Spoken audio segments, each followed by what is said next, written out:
Ele mà lágbára kẹ ọ̀rọ̀ àwọn ọmọ National Union ní Lagos State ìjà wọn ó sì ń tẹ̀síwájú ẹ tún súnmọ́ bí ẹ wá gbọ́ òkò ọ̀rọ̀ burúkú tí kan nú àwọn ọmọ Sego Nation tí wọ́n fi ránṣẹ́ sí MC Oluomo àti àwọn Oluomo Nation pátápátá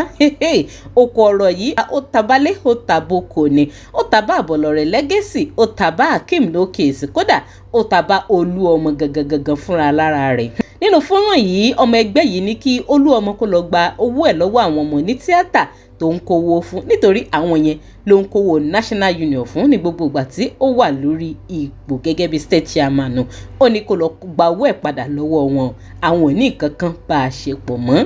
ọ̀rọ̀ pọ̀ náà wí kọ́bọ̀ nǹkan sì kì í ṣẹ̀ṣẹ̀ ràgó ẹ tún káàbọ̀ sórí ìkànnì DJ Naija television bó lójú ọjọ́ ṣe rí lọ́dọ̀ tìyín lórí ọ̀rọ̀ wọn ọmọ National Union tá ti ń bábọ̀ láti ibi ẹnu ọjọ́ mẹ́ta ìgbàsgbòs àárín wọn kò tí ì lodò lọ sinmi ẹ tún jẹ́ àjọwò fọ́nrán yìí ká gbọ́ àwọn òkò ọ̀rọ̀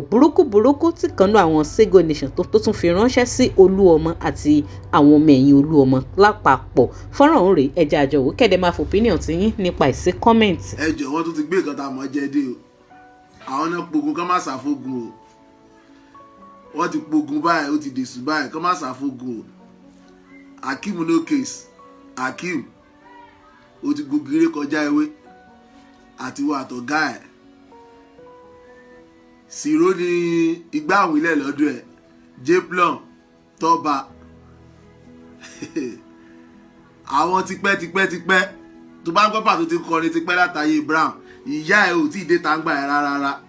ìyá ẹ̀ ò sì mọ̀yàn àwa ẹ̀ ò tí ì lè bá wa fà ó lè bá wa kà ká tó sọ àwọn ọ̀gá wa ó bẹ́ gan ó jẹ tọ́lẹ̀ gbèsè ẹlẹ́nu ló jẹ́ kó máa bẹ́bẹ́ yẹn kó máa tọ̀tọ̀kùtọ̀ ìwọ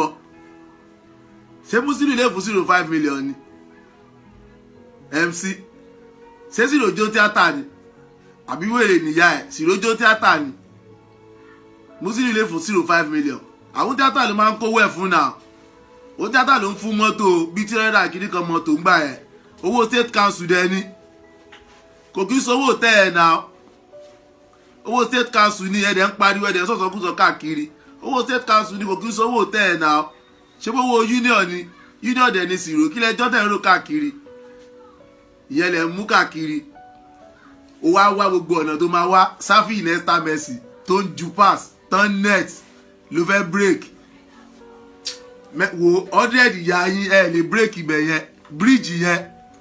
ó dúró digbí bridge yẹn ó dúró gidigidi siro jplon tọ́ba ẹ gbàgbé kò sọ̀rọ̀ bẹ́ẹ̀ rárá kò sí nǹkan tẹ́ lè sọ tí bẹ́ẹ̀ lè break ìtò ń fọ yín lórí gangan nìyẹn tó ń fọ̀gà yín lórí tó ń fún lẹ́dẹ̀k Musiliu bóyá ìwà yẹn ẹ̀sìn tó máa ṣe kò tí ì ṣe sí rárá o ó tẹ̀sẹ̀ bẹ̀rẹ̀ ni o ẹ̀ tí mọ̀ kankan Abolore ìyá ẹ̀ sọmọ pọ́mọ ilẹ̀ tó wà lọ́dọ̀ ẹ̀ lókè yẹn ìyẹn ti lé ẹ́ lé ló ṣe fídíò inú mọ́tò ń sìn inú mọ́tò ló ti ń ṣe fídíò ń sìn ìyẹn ti lé ẹ́ lé máa bọ̀ wá sẹ́kù wá máa sọ state council security tó ń ṣe ní Paris àǹdà ìyẹn wá máa ṣe lẹ́kọ̀ọ́ bíbà ìyá ẹ̀ máa mọ̀ Tóyìn Alágbo bó ṣe ń lọ ó máa padà lọ lórí ìyá ẹ̀ àwọn ẹbí ẹ̀ ń wú ẹran sí i o ọ̀dẹ̀ yẹn aládùnsọmídà lágbára tó ń lo gbogbo yín kẹ máa jáde kẹ máa sọ̀sọkúsọ kẹ máa ṣe gbá kẹ máa ṣàwó aládùnsọmídà lágbára Akeem no case Akeem ó tẹ̀ kéré sí nǹkan tó ń sọ rárá sákìmù ti jọ alágbára lójú yín nìyẹn ni Akeem jọ alágbára lójú yín ìgbà tí wọ́n ń rówó tó fowó ẹ̀ ṣèṣe kú ṣe kò sẹ́ni tó rẹ̀ náà 2008 ló ti ń ṣe treasurer ní state council lọ́gà ẹ̀ láì 2008 sísì ṣé kò jẹun tó ni ẹ̀ dẹ̀ bẹ̀rẹ̀ sí ní pariwo wọ́n ní kó kúrò mẹ́ kó sanwó kálómi jẹun wọ́n ẹ̀dẹ̀ tún fọ́ọ̀sì ẹ̀ ìwọ ló lọ sókè ìdẹ̀ máa lọ kí ló fi fàjà ìyẹn Akeem ìwọ ń sọ̀sọ́kúsọ káàkiri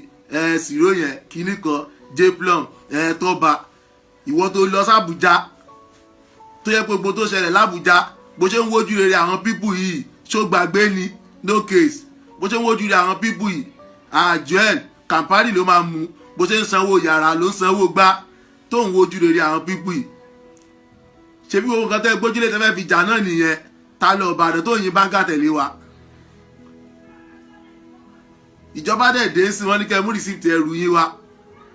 ó lọ tan Wàsíù ó lọ tàn sí ìjà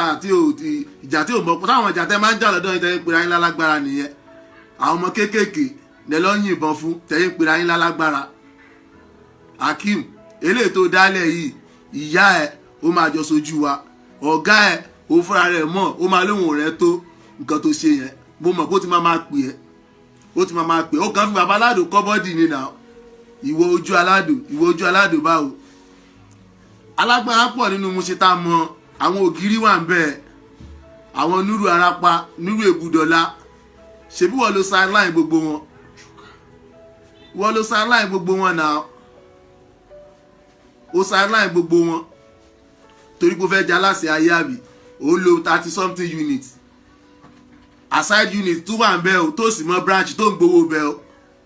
ìyẹn ló jẹ́ kó máa fò sókè. Ìwọ rówó olówó òṣèkiri owó kí ló ní? Ṣé bó ti náà máa gbádélé wọ́n dẹ̀ ti gbé nǹkan kò gbọ́dọ̀ ṣe, nǹkan kan kò gbọ́dọ̀ ṣe, nǹkan kan kò gbọ́dọ̀ ṣe. Kéèsì tó yìí wà ńlẹ̀ a ìwà lórí ìyẹn o, ọmọ tẹ pa ìyẹn yìí wà ń bẹ́ aside tí wàá sì ń sá káàkiri. Adélé nǹkan kò gbọ́dọ̀ sàdélé o. Mo wá ja ẹwọ́ nìní tún padà jáde kó tún sọ̀rọ̀ kó ta sáwọn ọ̀gá wa. Ó ti yẹ àwọn kúkúkú náà àdúgbò gan ó ti lè fèsì wọn. Àwọn tó ń dárúkọ yẹn pọ̀ gan, kò ṣe pé mi náwó lọ́wọ́, àwọn lè pọ̀ gan, wọ́n dẹ̀ ti ṣe nǹkan fúnjọba gan, wọ́n ti ṣẹ́ fẹ́ gbẹ̀yìn gidigidi láti 1999 tẹ́gbẹ́ yìí ti jáde. Wọ́n dúró tẹ́gbẹ́ ìtàn wọn dẹ̀ sójú méjì. Ọ̀gá tó ń sọ yìí bóyá ń lọ sí gbá ló ń lọ sáwo náà, tó bá lọ ẹgbẹ́ ilé ní agbowó lọ́wọ́ lé agbowó lọ́wọ́ yẹn. Ṣáwọn ilé ní rẹ́kọ̀dù pọ́n gbowó lọ́gbọ́ ẹgbẹ́ kankan yàtọ̀ sí APC ni látàyè AD. Kí ló ṣe ìyá ẹ̀ náà? Kí ló ṣe ìyá ẹ̀? Kó lọ máa gbowó ẹ̀ padà lọ́wọ́ àwọn ọmọ tíátà o, ìyẹn ò ká wá o. Mo kàn wá sọ fún ẹni ó ti yẹ. Ó lágbára o ọ̀rọ̀ àwọn ọmọ national yìí ibo gan ló fẹ́ já sí, ìgbà wo lọ̀rọ̀ wọn ló tó fẹ́ ní ìyànjú.